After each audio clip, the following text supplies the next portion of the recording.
All right, so push-pull recovery. We're going to talk about push-pull recovery today on the whiteboard. Here's what we mean by push-pull recovery. We're going to push the refrigerant out of the unit and pull it into the recovery cylinder. That's essentially what that means. So anytime you've got a significant amount of refrigerant that you need to move, I mean 200-300 pounds or up, and you need to move that, you want to move it as quickly as possible, obviously, so we can get the job done, get the people back online. But if you got one that has some refrigerant, I'm thinking of a chiller here, and you got refrigerant laying in the bottom. I'm thinking of 2 barrels, a condenser and the evaporator, okay? And you've got a basic recovery unit. I'm thinking about a 125 off the top of my head, but I've worked with 1,000 pounders and bigger.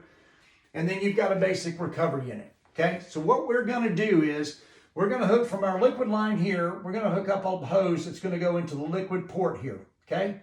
That liquid port is going to go all the way to the bottom because there's a dip tube in the recovery cylinder, okay?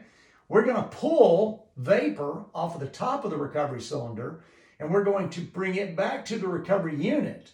The recovery unit we're going to discharge out of and into the top of the unit, thereby increasing the pressure in the unit and decreasing the pressure in the recovery cylinder. Refrigerant is going to naturally flow in that same direction. It's going to go from high to low, like we would normally expect.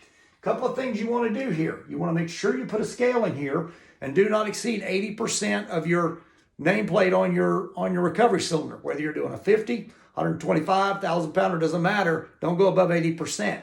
Also, I like to put a sight glass in that line coming from the unit and into the recovery cylinder. And the reason for this is so I know when I'm done. I know when I start seeing vapor, I start seeing bubbles, and then I got solid vapor. I've done all I can do with the push-pull method, and I've got to resort back to a vapor recovery, which is what we typically do in much smaller units. And this will help you get done way, way quicker than in just trying to do a vapor recovery, as well as I could go into other things, freezing tubes and so forth. That's your basic push-pull recovery. If you have any questions about it, don't hesitate to give us a call. We'd love to help you out with learning more and getting the jobs done quicker. We got your back.